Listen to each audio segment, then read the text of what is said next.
कलयुग में अर्चक जो है उसके अधीन रहते हैं ठाकुर जी। वो पीला पहनाएगा तो पहनेंगे, वो कढ़ी खिलाएगा तो खाएंगे, वो रसगुल्ला खिलाएगा तो खाएंगे, अपनी इच्छा से कुछ नहीं करते। श्रीनाथ जी कहने लगे, हे श्री जी, मैं खिड़की से लांग के कहीं जा रहा हूं, आप गोसाई जी को ये मत बताइए। मुंह को उनते डर लगे। श्री जी बोली, मुंह को संग लेके चलो। बोले एक शर्त पे। बोले क्या? आप बिल्कुल मौन जाओगी और मौन आओगी, कुछ नहीं बोलोगी रास्ते में। बोले कुछ नहीं बोलूंगी, चलो। और ठाकुर जी किशोरी जी को लेकर के सूरदास जी की कुटिया पहुंचे। चुपचाप बैठ करके सूरदास जी एक पद गा रहे थे और धीमे से खिड़की खोल करके धीमे से ठाकुर जी और श्री जी को लेके भीतर आए और एक कोने में आकर के बैठ गए।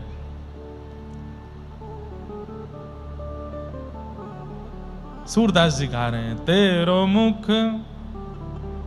मुख नीको की मेरो श्यामा प्यारी, तेरो मुख नीको की मेरो श्यामा प्यारी। दर्पण हाथ लिए नंद नंदन, दर्पण हाथ लिए नंद नंदन। सांच कहो वृषभानु दुलारी, सांच कहो वृषभानु दुलारी। ठाकुर जी दर्पण लेकर के पूछ रहे हैं, हे प्रियाजू, ने क्यों तो बताओ, मैं सुंदर लग रहा हूं कि आप सुंदर लग रही हो?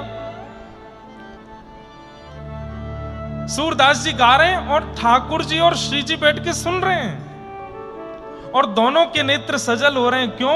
अरे ये लीला तो हमारे गोलोक धाम की है, अंतरंग लीला, ये सूरदास को कैसे पता है?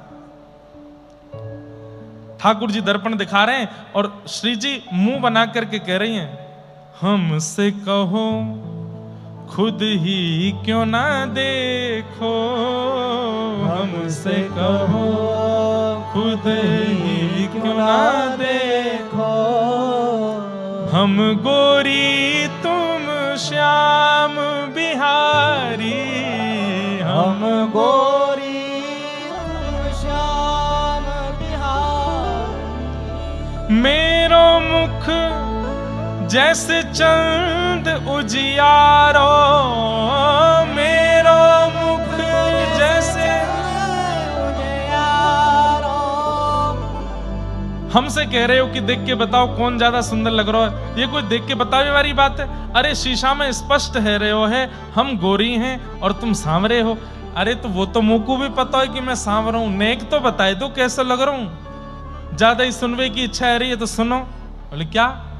मेरो मुख जैसे चंद उजियारो, मेरो मुख जैसे चंद उजियारो। और तुमरो मुख जैसे रैन अंधियारी, तुमरो मुख जैसे रैन अंधियारी। मैं तो ऐसी लग रही हूं जैसे पूर्णिमा को चंद्रमा, और तुम ऐसे लग रहे हो अमावस्या की घनघोर रात्रि। जैसे ही कि अब भाई किसी सांवले व्यक्ति को, काले व्यक्ति को काला कह दो ठीक है, सांवला कह दो यहां तक भी ठीक है, अब सीधे कह दो ए अमावस्या यहां पे आ, कितना बुरा लगे। ए अमावस्या इतकुआ कहां डोल रहा, उसको कितना बुरा लगेगा।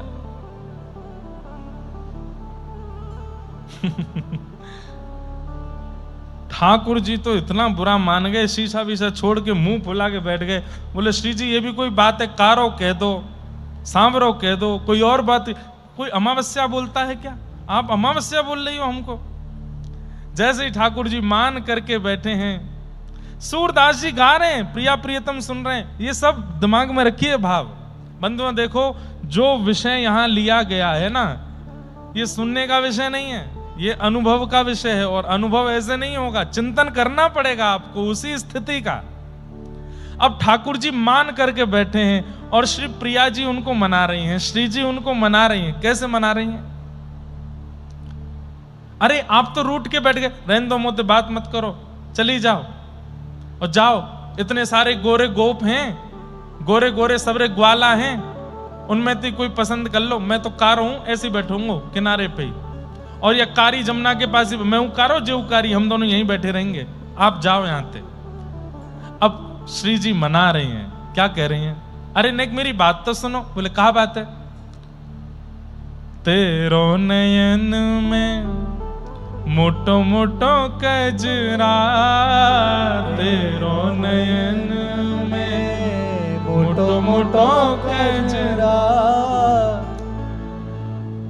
अरे देखो तो कैसो यशोदा मैया ने मोटो मोटो काजल लगाए के भेजो है। ठाकुर जी बोले लो अब ही जगन्नाथ बन जाऊंगा, मीड़ करके पूरा काजल फैला लियो। वैसे ऐसा हुआ तो नहीं था, लेकिन जब ठाकुर जी ने आंख मीड़ी ऐसे कर लिए तो श्री जी गा गई होंगी, जगन्नाथ जगन्नाथ चक्कानैन चक्कानैन नीलाचल वारे, तू न संभाले तो हमें कौन संभाले। हो न संभाले तो हमें कौन संभाले। हे जगन्नाथ जगन्नाथ चक्कानैन चक्कानैन जगन्नाथ जगन्नाथ चक्कानैन चक्कानैन नीलाचल वारे, तू न संभाले तो हमें कौन संभाले। हो न संभाले तो हमें कौन संभाले। बस पद चल रहा है, वहीं चलो, ये तो मैंने ऐसे जोड़ दिया अपनी तरफ से। ठाकुर जी बोले मोटो मोटो काजल लो, फैला लियो मैंने, और कारो है गो में, अब बताओ। अरे श्याम सुंदर आप इतना ज्यादा मान कर रहे हो, मैं तो एक बात बता रही हूं, एक सुनो तो। तुमरो नयन में मोटो मोटो कजरा, तेरो नयन में मोटो मोटो कजरा, हमरे नयन में तुम बनवारी, हमरे नयन में तुम बनवारी। हे श्याम सुंदर नेक मेरी आंखन में देख के बताइयो काजल लगायो मैंने? ठाकुर जी बोले नहीं आपने तो नहीं लगाया हो। बोले लगाए हो है पर आपको दिख नहीं रहे हो। बोले कौन सा काजल लगाए हो है? बोले मेरे नेत्रन के काजल तो आप ही हो, जो नेत्रन में सदा बसे वही को तो काजल के हैं, मेरे नेत्रन में तो आप बैठे हो, मुंह को काजल की कहा आवश्यकता। ठाकुर जी पहले तो हंसे, अच्छा मैं सदा आपके नेत्रन में रहूं, फिर थोड़ी देर अच्छा काजल के रूप में फिरते कारो बोल दियो मुंह को।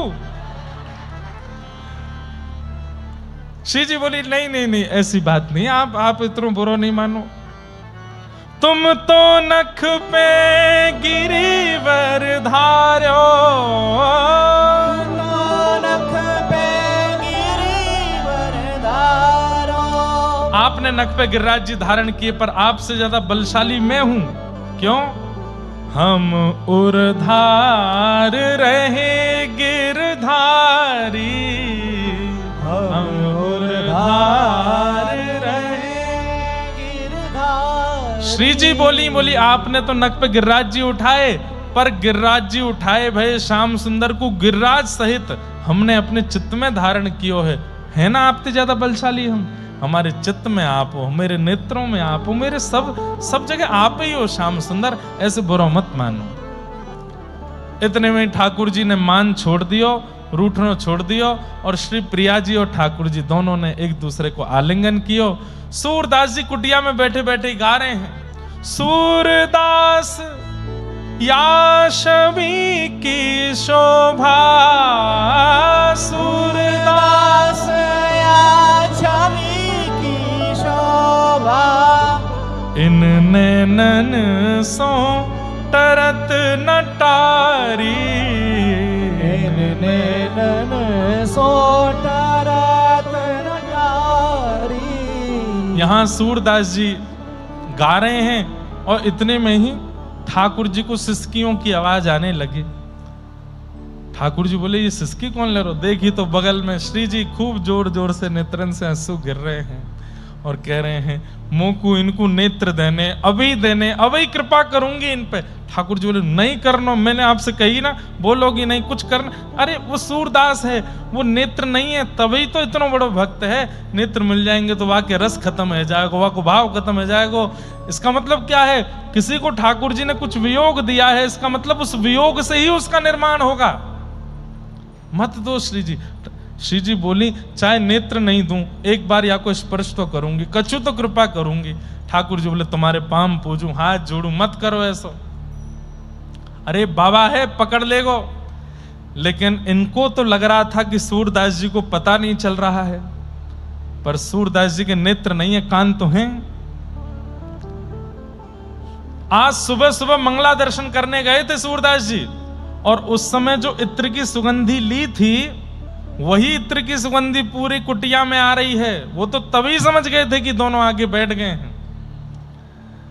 अब सूरदास जी बोले ये तो कृपा करेंगे नहीं, मुझे ही करवानी पड़ेगी।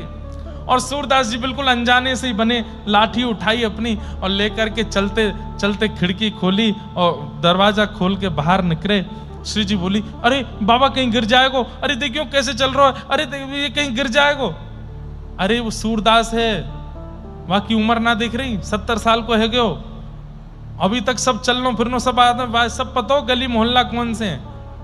प्रिया जी बोली मैं तो आज पहली बार मिली हूं, मैं ऐसे नहीं, मैं इनको एक सहारो दे दूं। ठाकुर जी बोले कोई आवश्यकता नहीं है श्री जी, जल्दी चलो, मंदिर खुलवे वारो, दर्शन देनो है। अच्छा न एक दूर तक देखन दो, ये कहां जाएंगे। सूरदास जी जानबूझ करके उस रास्ते पर गए जहां आगे गड्ढा गहरा सूखा कुआ था। बोले यहां गिरूंगो, इनके सामने गिरूंगो, ठाकुर जी तो नहीं उठाएंगे, लेकिन आज श्री जी आई हैं, वो उठाए बिन मानेंगी नहीं, और आज उठाएंगी तो बस जीवन भर के लिए उठ जाऊंगा मैं। और सूरदास जी ऐसे चलते जा रहे हैं, और चलते चलते चलते आगे जैसे ही कुआं आया, श्री जी बोली अरे कुआं गिर जाएगा। इतने में तो सूरदास जी गिर गए। अब तो श्री जी बोली मैं मंदिर नहीं जाऊंगी, जब तक इनको बाहर नहीं निकाल लेंगे मैं नहीं जाऊंगी। ठाकुर जी बोले चलो। ऊपर कुआं के ऊपर से ठाकुर जी झांक रहे हैं, कैसे निर्दयी हो आप हैं, ये बेचारो आंधरो यहाँ पे पड़ो है, या को निकाल के नहीं जाओगे, निकालो चलो। अब कैसे निकारूं? बोले इतनी बड़ी कारी कमरी ओढ़ रखी है, या को नीचे डारो। बोले इतनी लंबी ना है। बोले लो मेरी चुनरी बांध दो यहाँ में। तो ठाकुर जी की काली कमरी, किशोरी जी की चुनरी, और नीचे डारी रस्सी बन गई, और ऊपर से ठाकुर जी बोले बाबा, आहा कानों में जैसे स्वर गया। सूरदास जी गिरे हैं, चोट लगी है, पर दर्द नहीं हो रहा है। आहा श्याम सुंदर बोल रहे हैं। बोले ये नाटक कर रहे हैं तो मैं भी नाटक करूं। सूरदास जी बोले हाँ भैया लाला कौन है? अरे बाबा यहीं पास के गांव को हूं, आप गिर गए हो जा कुआं में, मैंने अपनो पटका डारो है, या को पकड़ के ऊपर को आए जाओ।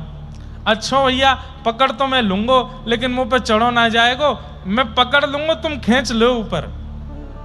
कुआं था तो कुएं में जो रस्सी डालने का वो होता है, उससे ठाकुर जी ने डाला था, तो नीचे गया, जैसे ही पकड़ा, एक बार और सुगंधी ली, वही इत्र की सुगंधी है, श्रीनाथ जी के पटके की सुगंधी है। समझ गए, बोले श्याम सुंदर है, बस एक बार पकड़ में आ जाए। सूरदास जी ने पकड़ लियो।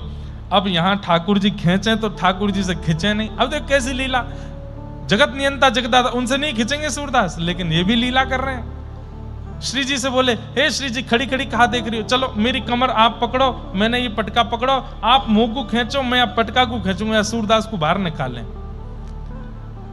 अब श्री जी ठाकुर जी को खींच रही हैं, ठाकुर जी पटका खींच रहे हैं, और धीमे धीमे धीमे सूरदास को बाहर ला रहे हैं।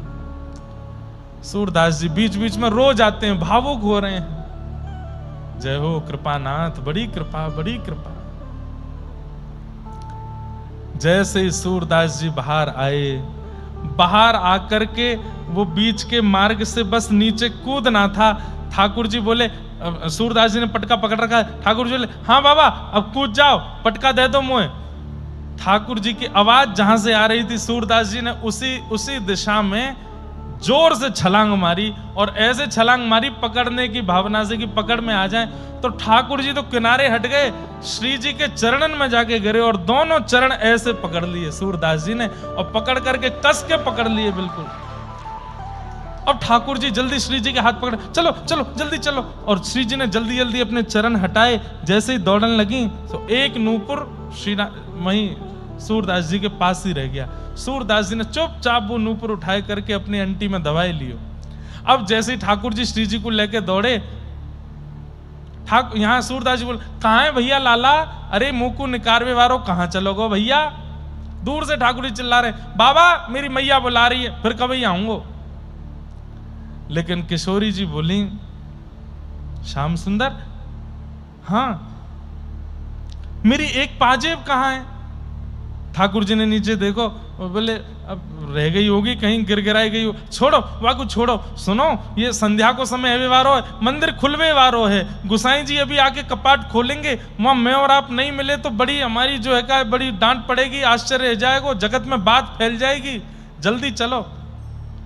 श्री जी बोली, पहले मेरी नूपुर लाओ, वह नूपुर को पहन के जाऊंगी, वहां के बिना नहीं जाऊंगी। ठाकुर जी बोले, मैं यही मारे ना लेके आऊं आपको, आज पूरा विलंब करा दियो कोरो। अब नूपुरे ढूंढे, सब जगह ढूंढते ढूंढते ठाकुर जी गए तो सूरदास जी बैठे हैं चुपचाप। ठाकुर जी बोले, बाबा। हाँ भैया लाला, अरे मैं बोई हूं, आपको निकाल के गयो का। अच्छा क्या बात है लाला? बोले, मेरी सहेली आई संग में, वह सहेली को एक नूपुर गिर गो है, आपने देखो? अरे लाला मैं तो सूरदास हूं, नेत्र ही ना है मेरे, मैं कहां से दिख सकूं?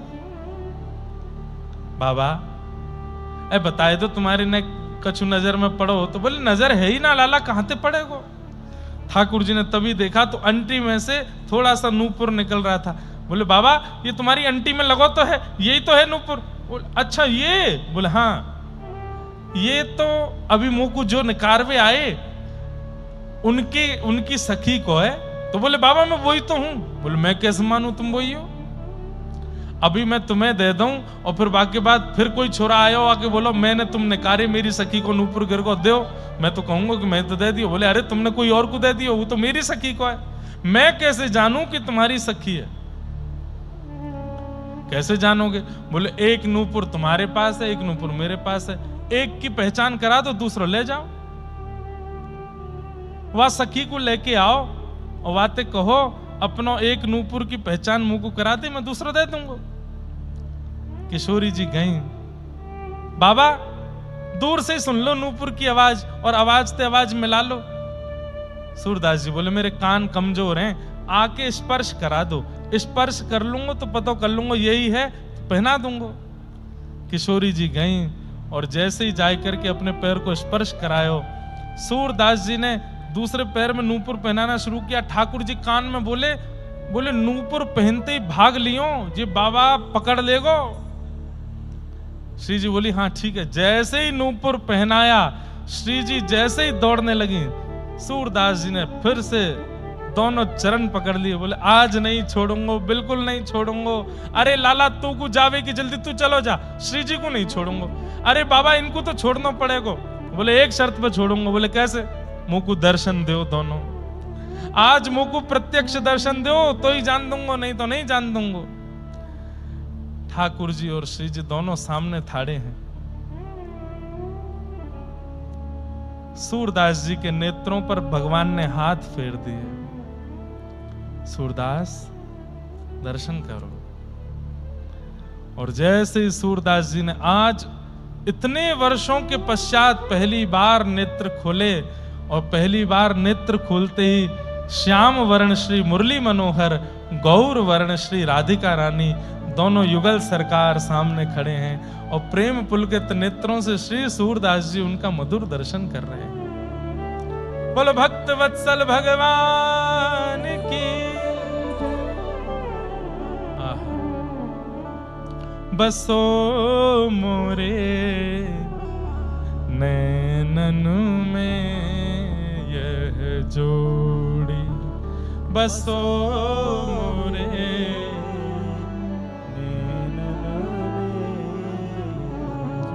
नव दुल्हे ब्रजराज सांवरो, नव दुल्हे ब्रजराज सांवरो, दुल्हन राधा गोरी,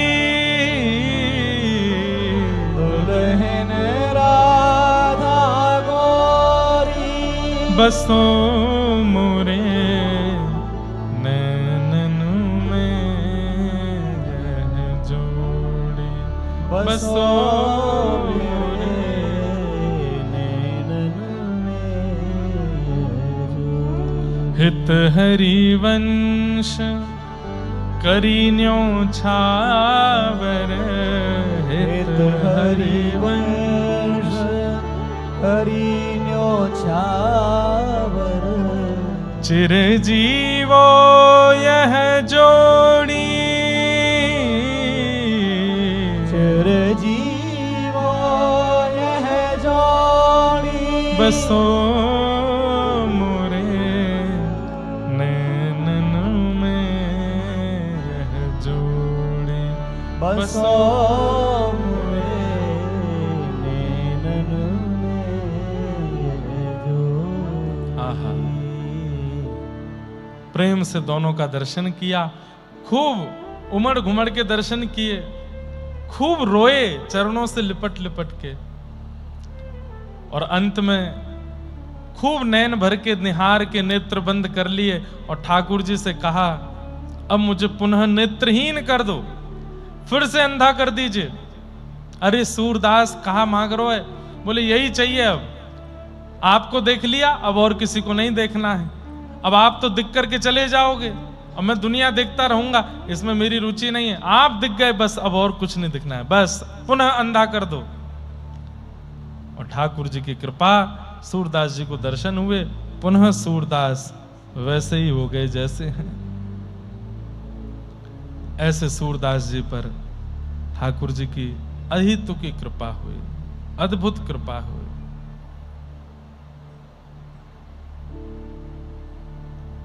ऐसे सूरदास। लेकिन ये कृपा बंधुओं, अभी तक भी मैं ये बात कहता रहूंगा कि ये कृपा गुरुदेव की है, सूरदास जी के ऊपर उनके गुरु की कृपा चल रही है, जिसके कारण उनके जीवन में ये सब घटनाएं हो रही हैं, ये सब अनुभव उनको हो रहे हैं। इस प्रकार श्री प्रिया प्रियतम ने उनको वहां से दर्शन करके प्रस्थान किया। एक दिन गोस्वामी बालकों के मन में आया कि सूरदास जी रोज मंदिर में आते हैं और जैसी झांकी होती है वैसा ही पद गा करके सुना देते हैं। आपस में गोस्वामी बालकों ने कहा, हमको तो लगता है सूरदास पहले ही पता कर लेता है, रात्रि में ये किसी अंदर के मंदिर के भीतरिया से पूछ लेता है कल कौन सी पोशाक होगी, कौन सा श्रृंगार होगा। हमें विश्वास नहीं हो सकता कि सूरदास बिना नेत्रों के ठाकुर जी की झांकी का वर्णन कैसे गा देता है। तब गोस्वामी बालकों ने आपस में कहा, आज ऐसा श्रृंगार करो, ऐसा श्रृंगार करो, ऐसा अलग सा श्रृंगार करो कि सूरदास बता ही नहीं पाए कि आज कौन सी पोशाक पहनी है। विठलनाथ जी के पुत्र थे, उन्होंने ठाकुर जी को ऐसा अद्भुत श्रृंगार किया। कैसा श्रृंगार किया? आज ठाकुर जी को कुछ पहनाया ही नहीं, केवल एक मोती की माला गले में पहना दी और कुछ नहीं पहनाया, बिल्कुल निर्वस्त्र ठाकुर जी खड़े हैं। और सूरदास जी का आगमन हुआ। सूरदास जी से कहा, सूरदास जी आज की झांकी का वर्णन करो, आज ठाकुर जी कैसे लग रहे हैं। सूरदास जी पहले तो खूब हंसे और हंस करके बोले आज तो बहुत ही ज्यादा सुंदर लग रहे हैं। बोले कैसे लग रहे हैं, गा के बताओ। बोले आज तो बहुत ही ज्यादा अच्छे लग रहे हैं, क्या बताऊं। बोले गा के बताओ।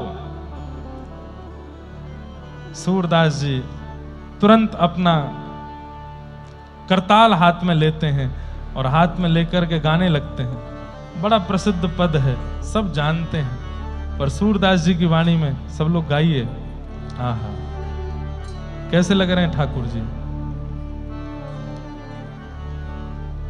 देखे नंग नंगा, आज हरि देखे नंगम नंगा, आज हरि देखे नंगम नंगा, आज हरि देखे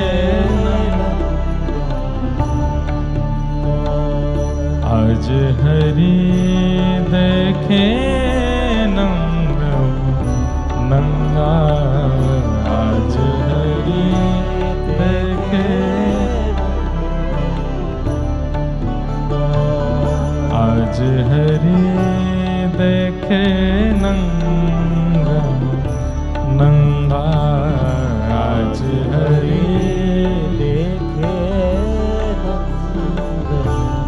जल सुत भूषण अंग विराजे, जल सुत भूषण अंग विराजे, जल सुत भूषण अंग विराजत, जल सुत भूषण अंग विराजत, बसनहीन छवि उठत तरंगा, बसनहीन छवि उठत तरंगा। सूरदास जी क्या कह रहे हैं? जल सुत भूषण अंग विराजे। जलसुत किसको कहते हैं? जलसुत कहते हैं कमल को, और जलसुत कहते हैं मोती को। जल सुत, सुत यानी कि बेटा। जल से जिसका जन्म हो, कौन है वो? मोती। मोतियों की माला गले में पहनी। अब देखो ये सूरदास जी का कवित्व है। मोतिन माल गले उर साजे, ऐसा भी गाया जाता है, लेकिन मूल पद में सूरदास जी क्या कह रहे हैं? जल सुत भूषण अंग विराजे, जल सुत भूषण अंग विराजे। मोतियों की माला पहनी है, और ये कटी का भाग मोती की माला से ही ढक रहा है, नीचे कुछ पहना नहीं है ठाकुर जी ने। बिल्कुल निर्वस्त्र हैं आज। मोतीन की ही माला है, मोतीन के ही बाजूबंद, मोती के कड़ूला, मोती की ही कौंधनी है, मोती के ही पांव में नूपुर है, सब कुछ मोती का धारण किया है। बसनहीन छवि उठत तरंगा, बसनहीन छवि उठत तरंगा। आज हरि देखे नंगम नंगा, आज हरि देखे नंगम नंगा। ओ अंग अंग प्रति अमित माधुरी, अंग अंग प्रति निरख लजित रवि कोटि अनंगा,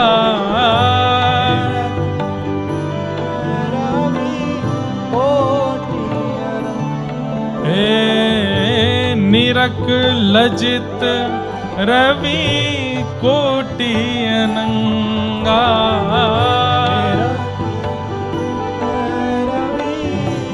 अरे और दिन के श्रीनाथ जी के स्वरूप पर तो एक सूर्य न्यौछावर होता होगा, लेकिन आज बिना वस्त्रों के ये जो लाला खड़े हैं नंगम नंगा बनकर के, इन पे तो कोटि कोटि सूर्य एक साथ न्यौछावर हो रहे हैं, अपनी रूप माधुरी, अपने तेज पर लज्जित हो रहे हैं। इतने सुंदर ठाकुर जी आज लग रहे हैं, क्या वर्णन करूं। जैसे ही सूरदास जी गा रहे थे, बंधुओं बहुत ध्यान से सुनिएगा, सूरदास जी ने जैसे ही गाया आज हरि देखे नंगम नंगा, तो जितने लोग दर्शन कर रहे थे सब दर्शन करना भूल गए, सूरदास जी की तरफ देखने लगे। ये कैसे बता देते हैं, इनको कैसे पता चल जाता है कि ठाकुर जी ने क्या पहना क्या नहीं पहना? जब सब सूरदास जी की ओर देखने लगे तो सूरदास जी ने इशारा किया, अरे देखो, हम यहां बैठकर के ठाकुर जी की छवि का वर्णन कर रहे हैं, वहां श्याम सुंदर मंद मंद शर्माते हुए हंस रहे हैं। आज नंगम नंगा गुसाई जी ने खड़े कर दिए हैं, ठाकुर जी शर्मा रहे हैं, मुस्का रहे हैं, श्रीनाथ जी की दतुइयां दिख रही हैं, देखो देखो। और उस दिन एक क्षण के लिए जितने वैष्णव थे सबने श्रीनाथ जी के दांत देखे, दतुइया देखी, कैसे मुस्कुरा रहे हैं लाल जी। किलकत हंस दधि मुख लपटत, किलकत हंस दधि मुख लपटत, हे सूर हसत ब्रज युवतिन संगा, सूर हसत ब्रज युवतिन संगा। आज हरि देखे नंगम नंगा, आज हरि देखे आज हरि देखे नंगम नंगा, आज हरि देखे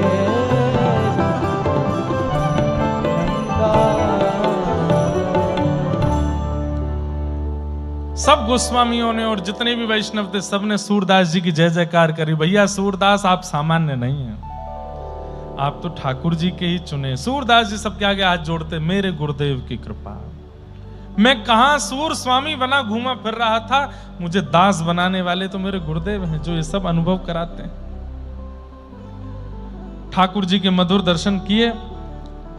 सूरदास जी की ख्याति इतनी ज्यादा होने लगी कि दिल्ली के बादशाह अकबर तक ख्याति पहुंच गई। और ख्याति कैसे पहुंची?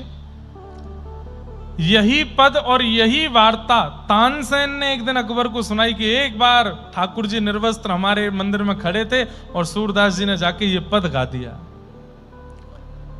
तानसेन रिजवार तो था। अकबर ने तुरंत कहा, ये पद किसका है? ये लास्ट में तुमने सूर कहा, कौन है सूर? तो बोले सूरदास जी हैं हमारे ब्रज में। बोले उनको लेके आओ, हमारे दरबार में गाना गाएंगे। बोले वो दरबार का गाना नहीं गाते हैं, फिर भी उनको बुलवाओ। बहुत बुलाया, सूरदास जी पहले तो गए नहीं। एक दिन अकबर और तानसेन ही सूरदास जी के पास आ गए और कहा, कुछ सुनाइए। बोले बैठ जाओ। मन रे माधव सो कर प्रीत, ये पद सुनाया। हे मन, तू माधव से प्रीति कर, ये पद सुनाया। एक पद सुनने के बाद अकबर के नेत्र बंद रह गए। थोड़ी देर बाद बोला, एक और सुना दीजिए। मन में ना ही रहो अब ठौर, एक और पद सुनाया। अकबर तो इतना प्रसन्न हो गया, बोले कि महाराज आप इतना अच्छा गाते हैं, मैं क्या दे दूं आपको? बोले बस यही दे दो कि बस दोबारा हमारे सामने मत आना, ये दे दो। हम जिनको रिझाने के लिए गाते हैं बस वही हमसे प्रसन्न रहें और कुछ नहीं चाहिए। लेकिन एक घटना घटी बंधुओं, बहुत ध्यान से सुनिएगा। अकबर की एक पत्नी थी, उसका नाम था जोधाबाई, नाम सब जानते हैं। जोधाबाई नित्य यमुना जी जाया करती थी दीपदान करने के लिए दिल्ली में। कृष्ण भक्त थी जोधा।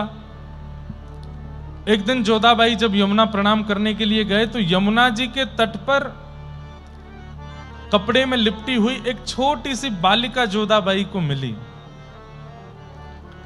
और उसका रूप देख करके उसका इतना सुंदर भाव देख करके उस छोटी सी बालिका को जोधाबाई ले आई और ला करके अपने यहां रखा। 12-13 वर्षों तक अकबर को पता नहीं चलने दिया कि वो किसी बालिका का लालन पालन कर रही है। क्यों? मुगल शासक है, स्त्री और कन्या ये सब सुरक्षित नहीं रहती थी मुगलों के समय पर।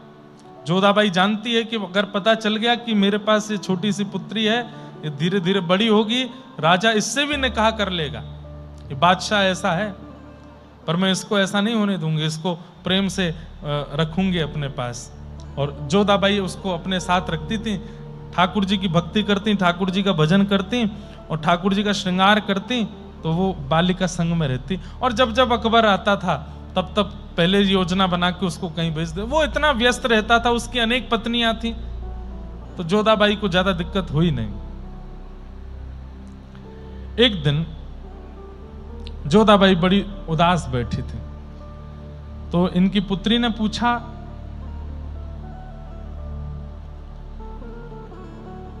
क्या बात है, आप इतनी उदास क्यों बैठी हैं? तब वो बोली कि इतने दिन हो गए मैं ठाकुर जी का भजन करती हूं, पर आज तक कुछ अनुभव मुझे नहीं हुआ। तो वो छोटी सी बालिका बोली, मां बस इतनी सी बात, चलो मेरे साथ। और वो छत पर लेकर के गई और छत पर ले जाकर के उसने ऐसे इशारा करके बताया, सामने देखती रहना, जैसे सूर्य इतने अस्त होनेंगे तभी वहां गैयों का झुंड आएगा और उसी झुंड के बीच में श्याम सुंदर आएंगे, आपको दर्शन कराती। जोधाबाई आश्चर्यचकित होकर बोली, क्या बोलती हो? बोले, हाँ मैं रोज दर्शन करती हूँ, श्याम सुंदर रोज दिखते हैं मुझको। बोले, तू रोज दर्शन करती है? बोले, हाँ। अरे झूठ बोलती है। बोले, नहीं माँ, देखो आप प्रतीक्षा करो, बस अभी सूर्य अस्त होने वाला है, सामने से गौओं का झुंड आएगा और उसी बीच में गौर वर्ण के बलराम जी, श्याम वर्ण के ठाकुर जी और सब सखाओं के साथ जाएंगे यहां से, और मेरी तरफ देखते भी हैं वो, आप यहीं खड़ी रहना। जोधाबाई खड़ी रही। जैसे सूर्य अस्त हुआ तो क्या देखती हैं कि गौओं का झुंड आ रहा है, वेणु की ध्वनि आ रही है, और ऐसी वेणु की ध्वनि जो पहले कभी सुनी नहीं है। लेकिन श्याम सुंदर नहीं दिख रहे, ठाकुर जी नहीं दिख रहे। जोधाबाई बोली, मुझे गैया दिख रही हैं, मुझे वेणु का रो सुनाई दे रहा है, पर श्याम सुंदर तो नहीं। अरे मां देखो ना, वही तो हैं, मुझे नहीं दिख रहे हैं।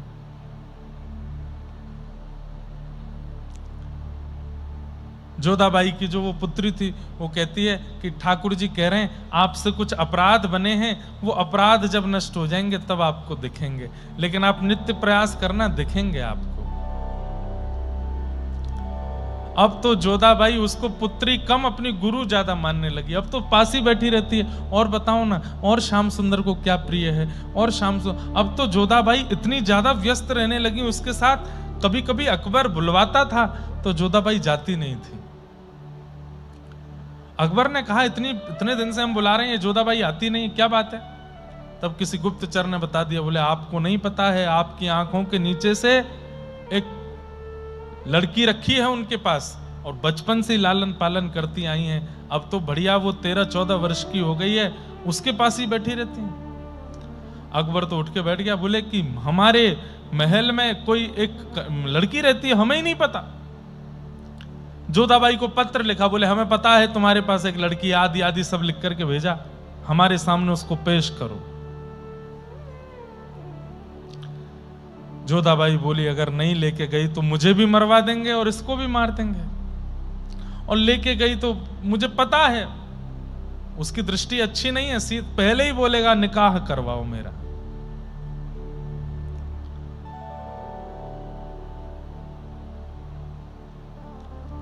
अंत में जोधाबाई पर और कोई रास्ता नहीं था तो लेके गई उस पुत्री को। जैसे ही अकबर के सामने पहुंचे, अकबर ने जैसे ही रूप देखा, देखते ही मन में इच्छा प्रकट हो गई, मेरा इनसे विवाह कराओ, और कह दिया मेरे निकाह की तैयारी करो, इससे निकाह करूंगा मैं। जोधाबाई इतनी सुंदर, आपने हमसे छुपा के रखी, आदि आदि सब बातें कहने लगा। जोधाबाई बोली, आपकी पुत्री नहीं, आपकी पौत्री की उम्र की है। बोले हम बादशाह हिंदुस्तान है, हमारे लिए कोई छोटा बड़ा नहीं, इससे विवाह करेंगे। जैसे ये प्रस्ताव दिया, तुरंत बादशाह को अपने हाथ की उंगली से लेकर के पैर के नखून तक, सिर तक, सब जगह ऐसी अनुभूति होने लगी मानो जैसे किसी ने अग्नि लगा दी हो। जैसे अग्नि पर जलने पर जलन होती है, ऐसे पूरे शरीर में जलन होने लगी। बड़े बड़े वैद्य आ गए, बड़े बड़े ज्योतिषी मनीषी आ गए, बड़े बड़े झाड़ फूंक करने वाले आ गए, लेकिन बादशाह को कोई ठीक नहीं कर पाया। तभी एक हिंदू महात्मा गए, उन्होंने बादशाह की स्थिति देखी, लाल पड़ गया है पूरा और दाने दाने प्रकट हो गए और बस करहा रहा है, रो रहा है कि मेरे को पूरे शरीर में जलन हो रही है। बोले महाराज, इस वक्त सबसे ज्यादा चर्चा जिनकी चल रही है भारत में वो हैं सूरदास जी, आप उनको बुलाओ। अकबर बोला मैं मिल चुका हूं सूरदास जी से, मैं और बीरबल गए थे। बीरबल कैसे भी करके तुम बुलाओ सूरदास जी को। सूरदास जी को जाकर के कहा कि ऐसे ऐसे परिस्थिति बनी है, आप एक बार चल दीजिए। सूरदास जी बोले ठीक है आता हूं। सूरदास जी गए और जैसे ही जाकर के देखा अकबर को, देखते ही बोले वैष्णव अपराध, किसी वैष्णव का अपराध हुआ है, कब से हो रहा है ये बताओ। अकबर ने कहा मुझे याद नहीं। बोले थोड़ा ध्यान करके बताओ, नहीं तो मर जाओगे थोड़ी देर में। अकबर ने स्पष्ट बता दिया। बोले ऐसे ऐसे जोधाबाई के पास एक कन्या है और उसको देख करके मेरी निकाह की इच्छा हो गई, तब से हो रहा है। बोले उनको बुलवाओ। जोधाबाई फिर से उस कन्या को लेकर के आई। जैसे ही वो कन्या सामने आई, सूरदास जी के आंखों से आंसू पर आंसू, आंसू पर आंसू। कौन है वो? पूर्व जन्म में सूरदास जी उद्धव थे और कथा बड़ी प्रसिद्ध है। कल भी मैंने थोड़ी सी संकेत में कही थी कि ये निकुंज में प्रवेश करना चाह रहे थे, तब ललिता विशाखा ने इनको रोका था कि ये प्रिया प्रियतम का निकुंज है, उद्धव यहां मत जाओ। तो उद्धव बोले मैं सखा हूं भगवान का, मैं कहीं भी जा सकता हूं। बोले कहीं भी जा सकते हो पर निकुंज में नहीं जा सकते। नहीं माने, उद्धव जबरदस्ती प्रवेश करने लगे। तब ललिता जी ने श्राप दे दिया तुम नेत्रहीन हो जाओ। उद्धव जी नेत्रहीन हो गए। तभी उद्धव जी ने श्राप दे दिया तुम भी एक मिलेच्छ के घर में जाओगी और वहीं पलोगी बढ़ोगी। सूरदास जी पहचान गए, अरे ये तो ललिता जी हैं, ये साक्षात कृष्ण की, साक्षात किशोरी जी की सखी सहचरी हैं ललिता जी। और सूरदास जी की और ललिता जी की एक मीठी बात वार्ता हुई।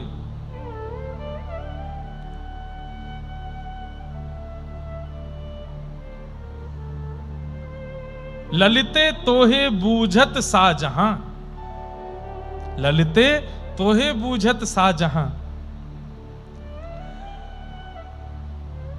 अरे ललिते, ये राजा तेरे बारे में पूछ रहा था।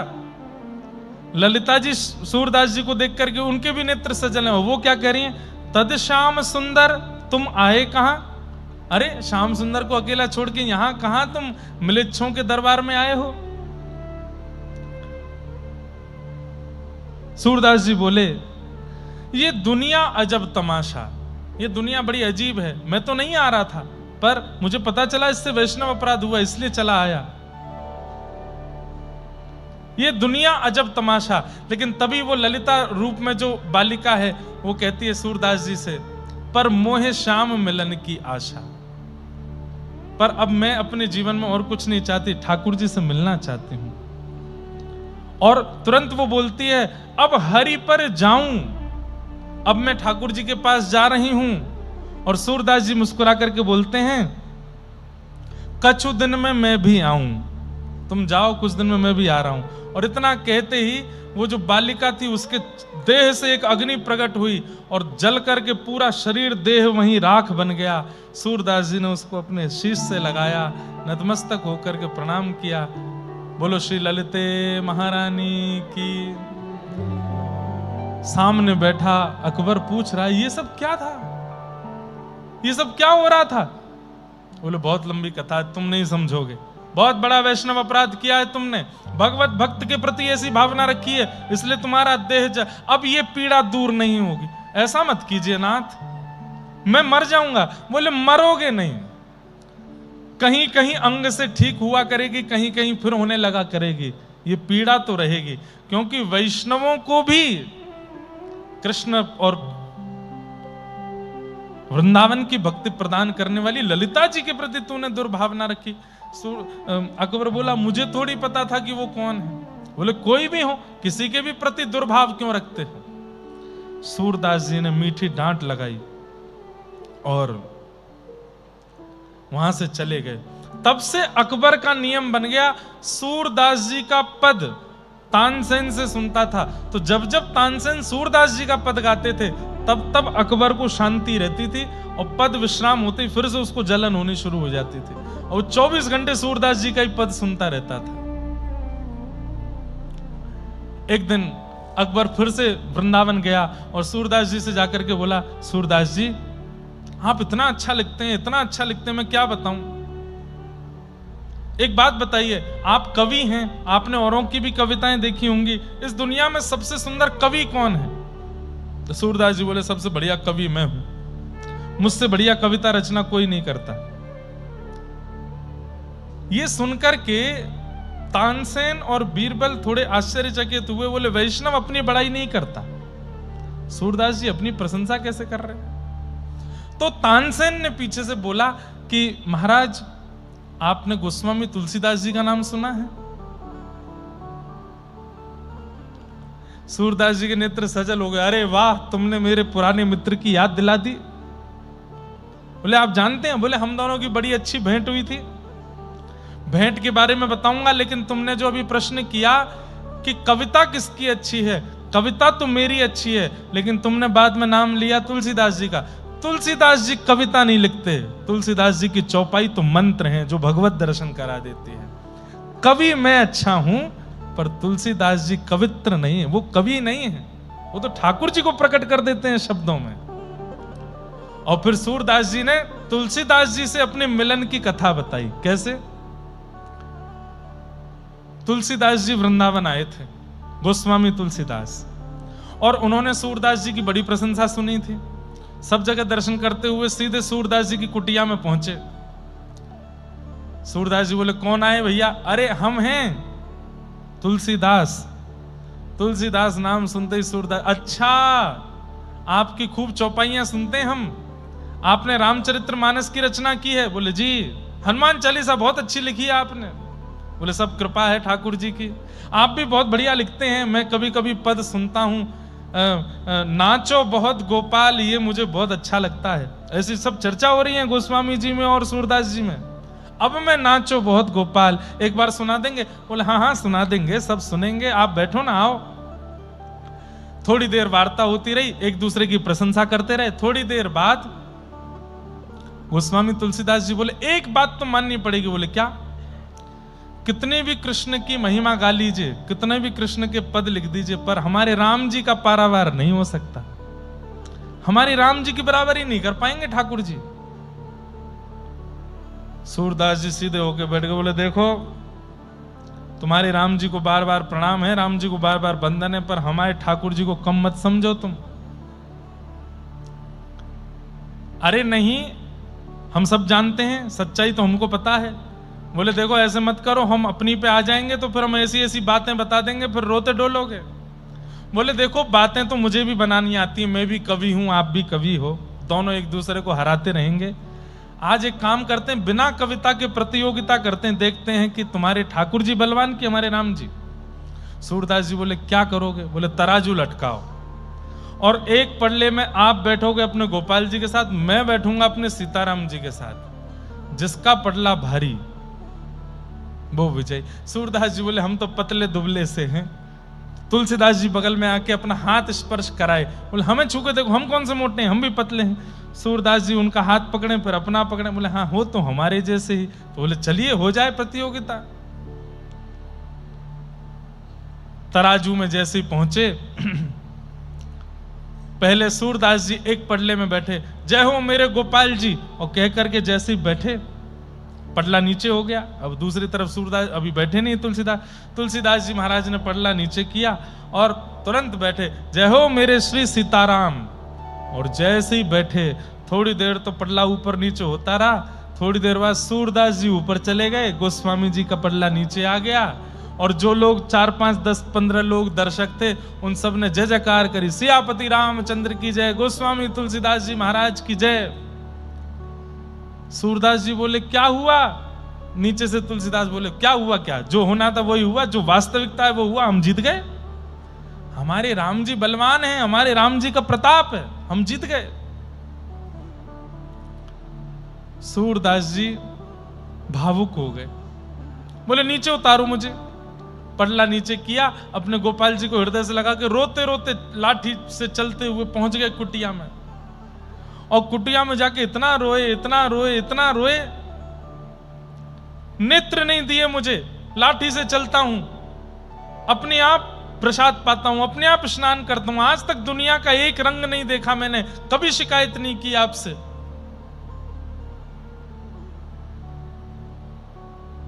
आज तुलसीदास के सामने अगर मेरी इज्जत रखनी थी तो सब भूल गए आप। वहां वो तृणावर्त आया था आपको मारने के लिए वृंदावन में बवंडर के रूप में, तो इतने भारी हो गए कि आपको उठा ही नहीं पाया। पूतना के लिए आप 6 दिन में इतना बल आ गया कि उसके प्राण निकाल लिए। 6 वर्ष की आयु में कालिया नाग के ऊपर नृत्य कर लिया, 7 वर्ष की आयु में विशाल 22 किलोमीटर के पर्वत गिरिराज जी को उठा लिया।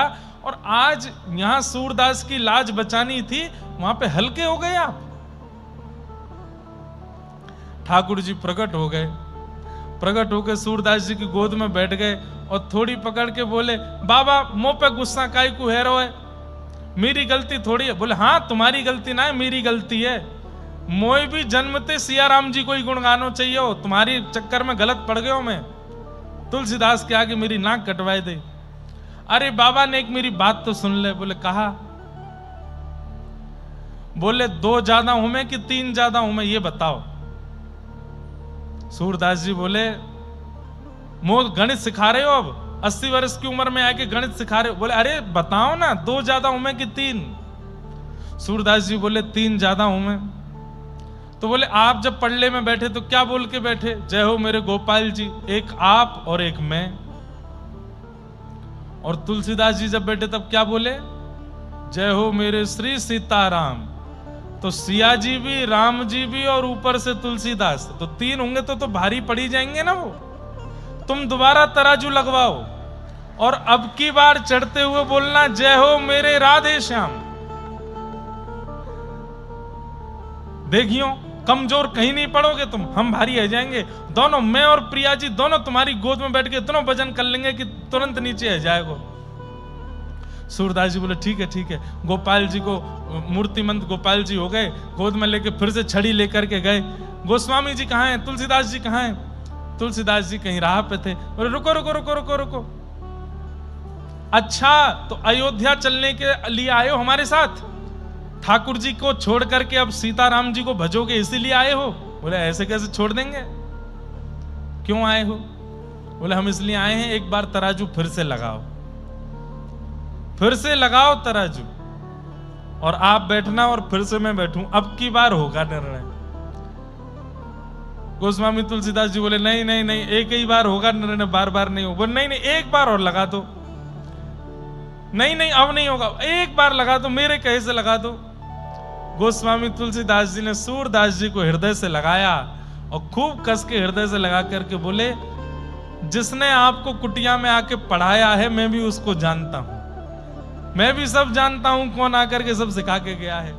अरे दोनों एक ही हैं, काहे को इतने चिंता कर रहे हो नाथ? आपके जो ठाकुर जी हैं वही हमारे राघव जी हैं, बस हमारे थोड़े से शांत हैं, आपके थोड़े से चप्पल हैं। कोई ऐसी हमारी प्रतिस्पर्धा वाली बात नहीं है। सूरदास जी भी भावुक हो गए, यहां तुलसीदास जी भी भावुक हो गए और दोनों भक्तों का प्रिय मिलन हुआ। इस प्रकार सूरदास जी ने अपने तुलसीदास जी से मिलन की कथा बताई। सुन करके बड़ा प्रसन्न हुआ अकबर। अकबर ने कहा कि मैं आपके समस्त पदों को देखना चाहता हूं, आप सारे पद भिजवा दो।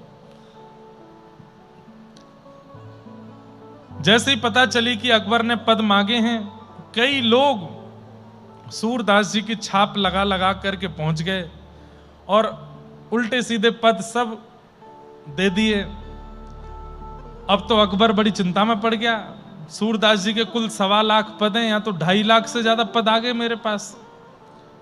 तो पूछा क्या करें? तब किसी ब्रज के रसिक ने बताया, बोले कि सारे पदों को यमुना जी में बहा दो, जो ऊपर तैरने लग जाएं समझ जाओ सूरदास जी के, और जो डूब जाएं समझ जाओ ये नकली हैं। जैसे ही बहाए तो 1.25 लाख पद जो थे वो तैरने लगे, बाकी के 1 लाख के करीब पद जो अनर्गल लोगों ने केवल ख्याति प्राप्त करने के लिए लिख दिए थे वो सब डूब गए। ऐसे सूरदास जी के पदों का संकलन हुआ। अब आती है और भी कथाएं हैं, बीच में बड़ी सुंदर सुंदर लीलाएं हैं, लेकिन सूरदास जी के भगवत धाम परायण का समय। बिहाग। सूरदास जी 100-105 वर्ष की अवस्था के लगभग हो गए। ध्यान से सुनिएगा। ठाकुर जी गए और सूरदास जी की कुटिया में प्रकट होकर के बोले, प्रत्यक्ष हाथ आगे करके, सूरदास अब तुम्हारा समय पूर्ण है, अब चलो निकुंज में मैं तुम्हारी प्रतीक्षा कर रहा हूं, चलो मेरे साथ। सूरदास जी बोले, जय जय, 1.25 लाख पद लिखने थे, अभी लाख हुए हैं, आप कृपा करके थोड़ा सा और समय दे दें, 25,000 पद रह गए, मैं लिख दूंगा। ठाकुर जी बोले, तू चिंता काहे को कर रहा है? बोले, क्यों? तैने लाख लिखे हैं, लेकिन तू सबन की गिनती करवा ले, 1.25 लाख ही निकलेंगे। बोले, 1.25 कब हो गए? बोले, तैने लाख लिखे, 25,000 मैंने लिख दिए तेरे बट के, अब मुंह पे सहन ना है, तू जल्दी निकुंज चल मेरे संग। और सूरदास जी ने गिनती करवाई तो उनके 1.25 लाख ही पद थे। और मैंने कल बताया कि जहां सूर है या सूरदास है वो सूरदास जी के हैं, और जहां सूर श्याम है वो ठाकुर जी के द्वारा लिखे हुए पद हैं। जय जय, बस अब आज्ञा दो, मैं जल्दी आऊं। ठाकुर जी बोले, बस अब जो जो तुम्हारे गुरुदेव के प्रणाम, रज को प्रणाम, वृंदावन को प्रणाम करने की जो स्थिति है वो करो, चलो। यहां नित्य मंगला दर्शन करने के लिए श्रीनाथ जी जाते थे गोवर्धन में, लेकिन आज गोसाई जी ने कहा, भाई आज सूरदास नहीं आए। तब सबने कहा, आज स्वास्थ्य ठीक नहीं है सूरदास जी का, और सूरदास जी अपने लगभग अब अंतिम श्वास ले रहे हैं। तो गोसाई श्री विठल नाथ जी ने पूरे गोवर्धन में हल्ला करवाया। बोले, क्या? बोले, पुष्टि मार्ग का, भक्ति मार्ग का, भक्ति पथ का जहाज अब प्रस्थान कर रहा है। जिसको जाके मिलना हो, जिसको जाके देखना हो, जिसको जाके प्रणाम करना हो, सब कर लो। जहाज हैं, इनको पुष्टि मार्ग का जहाज कहा गया, भक्ति का जहाज। जो बैठ गया सूरदास जी के पदों में, सूरदास जी के पद का जिसने आश्रय ले लिया, ये जहाज ठाकुर जी के चरणों तक पहुंचा के ही छोड़ेगा। ऐसा सूरदास जी के पदों की रचना है। हम तो प्रार्थना करते हैं, मीराबाई, गोस्वामी तुलसीदास, सूरदास, इनके नित्य एक पद, कभी विनय पत्रिका उठाया कीजिए गोस्वामी तुलसीदास जी के, उसको गाया कीजिए। सूरदास जी का सूर सागर मंगा लीजिए, रोज एक पद गाओ। मीराबाई के रोज एक पद गाओ। आप अनुभव करेंगे जीवन की गति इनकी कृपा से ही सुसज्जित हो जाएगी ठाकुर जी के चरणों के लिए। गोसाई जी ने हल्ला कर दिया पूरे गोवर्धन में कि भैया भक्ति का जहाज अब प्रस्थान कर रहा है, जिसको बैठना हो बैठ जाओ। सब लोग इकट्ठे हो गए। सूरदास जी महाराज कैसे लेटे थे? दंडवत जैसे करते हैं ना, सीधे पट्टे लेट करके ऐसी स्थिति में लेटे थे। गोसाई जी ने आकर के कहा, सूरदास ऐसे क्यों लेटे हो? बोले, मैंने जीते जी कभी व्रज की रज को पीठ नहीं दिखाई, कमर नहीं दिखाई, आज भी नहीं दिखाऊंगा। लेकिन तभी गोसाई जी ने उनको अपनी गोद में लिटा लिया और सूरदास जी के नेत्र बंद हैं, मुख पर अत्यंत प्रसन्नता है। पूरा गोवर्धन सुंदर सुगंध से सुगंधित हो रहा है। क्यों? प्रिया प्रियतम दोनों आए हैं लेने के लिए सूरदास को। गोसाई श्री विठलनाथ जी ने तुरंत कहा, सूरदास जी तुम्हारी मन की स्थिति क्या है, मन में क्या चल रहा है, जरा बताओ। और सूरदास जी अपने मन की स्थिति का वर्णन कर रहे हैं।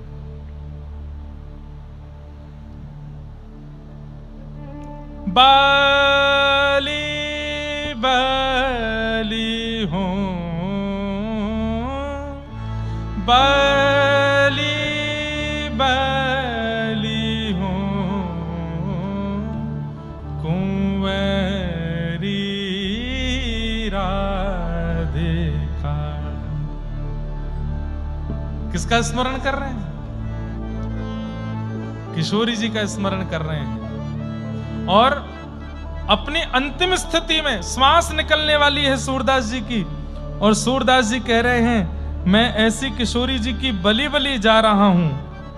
कैसी किशोरी जी? जिन्होंने नंद सुवन को अपने मोह किया है, अपने बल में, अपने बस में कर रखा है। ऐसे हमारे पंडित श्री जसराज जी बहुत सुंदर इस भाव को गाते थे। वो अपनी अंकिता बहन आती हैं तो उनसे मैं गवाया है। आप भी गाते हैं ये भाव, गाए हैं ये वाला भाव, बलि बलि हूं कुंवर राधिका। पंडित जसराज जी का ये धुन, ये कंपोजिशन उन्हीं की है। उन्होंने सबसे ज्यादा सूरदास जी के पद गाए हैं पंडित जसराज जी ने, तो उनका ये पद है। और ये सूरदास जी का अंतिम पद है। 3 पद अंत में गाए, उनमें पहला पद ये वाला गाया, बाली बाली हूँ, बाली बाली हूँ, कुंवरी राधिका। नंद सुवन जासों रति मानो, बाली बाली हूँ, बाली बाली हूँ, कुंवरी राधिका।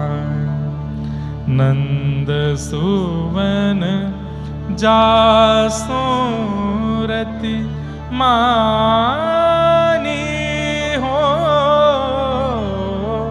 बाली बाली हूँ।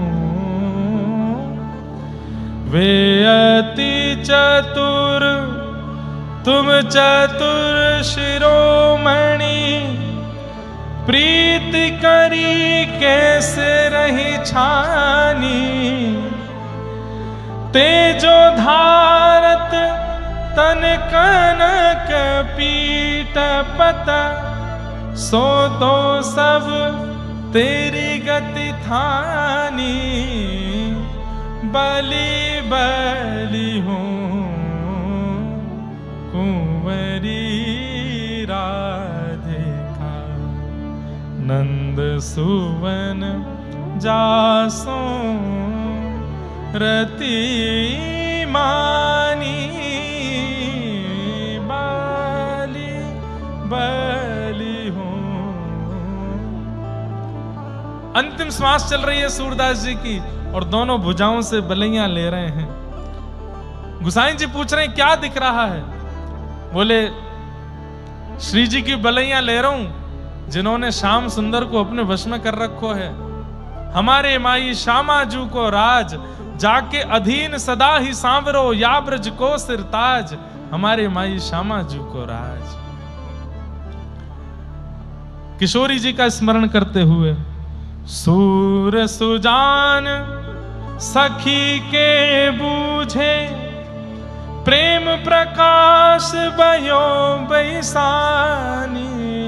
सूर सुजान सखी के बूझे, प्रेम प्रकाश भयो जानी। बाली बाली हूँ तभी वहां बहुत लोग बैठे थे, उनमें से एक बोल पड़ा, सूरदास जी बुरा मत मानियो, मैंने जब से आपके पद सुने हैं तब से लेके आज तक मैंने केवल या तो दीनता के पद आपसे सुने हैं, या तो अपनी धन्यता के पद आपसे सुने हैं, या ठाकुर जी की लीला के पद आपसे सुने हैं। आप कैसे कवि हैं? आपने अपने गुरु के लिए कभी कुछ नहीं गाया, अपने गुरु के लिए आज तक कुछ नहीं गाया। सूरदास जी बोले, तुम्हें प्रिया प्रियतम दिखते थे, तुम्हें श्याम सुंदर दिखते थे, तुम्हें दीन बंधु दीनानाथ दिखते थे, पर मुझे मेरे गुरु ही मुकुट पहन करके ठाकुर जी के रूप में दिखाई देते थे। मुझे मेरे गुरु ही कभी कभी चुनरी ओढ़ करके श्री जी बन के आते हुए दिखाई देते थे। अरे ये सूर की भाषा है, समझना मुश्किल है। मैंने प्रिया प्रियतम को तो देखा ही नहीं है, अपने गुरु को ही प्रिया प्रियतम के रूप में देखा है। मेरे गुरुदेव श्रीमन महाप्रभु श्री वल्लभाचार्य महाप्रभु ही कभी कृष्ण बन के आते थे, कभी प्रिया जी का रूप धारण करके मेरे चित्त में आते थे। उनकी झांकी को ही मैंने गाया है। अंत में जाते जाते भेद खोल दिया सूरदास जी ने, जीवन भर नहीं बताया ये बात, अंत में बता दिया कि मैंने तो अपने गुरु को ही देख करके गाया है। मैं तो गुरु स्तुति ही गा रहा हूं, पर गुरु ही वंशी बजा रहा है, तो मैं क्या करूं? मैं तो गुरु स्तुति ही गा रहा हूं, पर गुरु ही रास रचा रहे हैं, तो मैं क्या करूं? मैं तो गुरु स्तुति ही गा रहा हूं, पर मेरे गुरु ही सुंदर चुनरी पहन करके और श्री प्रिया जी की तरह मान ठान रहे हैं, तो मैं क्या करूं?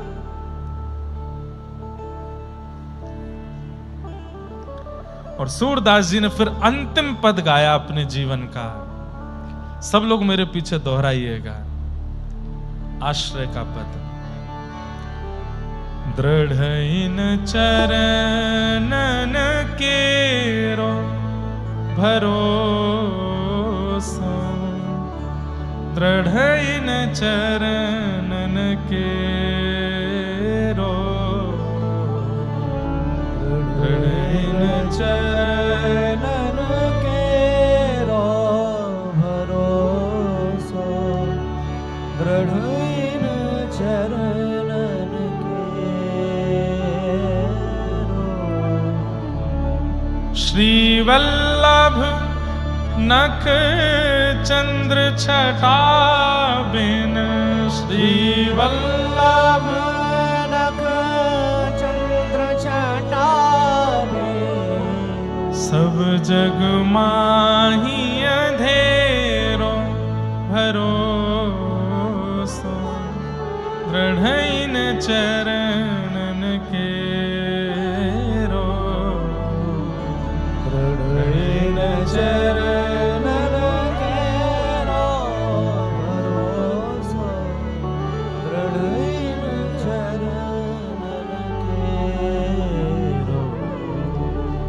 साधन और नाहिया कली में, साधन और नाहिया कली में, जासू होत निवेरो भरोसो, दृढ़ इन चरणन केरो, दृढ़ इन चरणन केरो भरोसो, दृढ़ इन चरणन केरो। सूर कहा कहे दुविध आंधरो, सूर कहा कहे दुविध आंधरो, सूर कहा कहे दुविध आंधरो, सूर कहा कहे दुविध आंधरो, बिना मूल को चेरो भरोसो, दृढ़ इन चरणन केरो, दृढ़ इन चरणन केरो भरोसा, दृढ़ इन और चरणन हाथ जोड़ लिए, गुरुपुत्र गुसाई विठलनाथ जी की गोद में सिर रखा है, हाथ जोड़ करके बोले जय जय। नेक आप सो आज्ञा चाहिए। बोले कहा। बोले जीते जी कभी कमर नहीं दिखाई है या ब्रजकू मैंने, जीते जी कभी पीठ नहीं दिखाई है ब्रजकू, जाते जाते भी नहीं दिखाऊं। आपने मुंह को अपनी गोद में लिटा दिया है, कृपा करके नेक आप मुंह को अब मुख मेरो व्रज की ओर कर दो, मुख मेरो व्रज की ओर लिटा दो। और सबने मिलकर सूरदास जी को सीधा लिटाया, मतलब मुख रज में, मुख नीचे की ओर, और दोनों भुजाओं से व्रज का आलिंगन करके सूरदास जी वहीं अपना देह त्याग करके भगवत धाम को प्रस्थान कर गए। बोलो सूरदास जी महाराज की जय, भक्त वत्सल भगवान की जय, गिरिराज धरण की, श्री गोवर्धन नाथ की, श्री वल्लभाधीश की, जय, गुसाई जी परम दयाल की, जय, श्याम सुंदर श्री यमुने महारानी की जय, जय जय श्री राधे। और श्री सूरदास जी महाराज वहीं रज में ही अपने देह को त्याग करके श्री प्रिया प्रियतम के नित्य निकुंज निवृत्त निकुंज में प्रवेश कर गए। और इस प्रकार सूरदास जी का चरित्र यहाँ विश्राम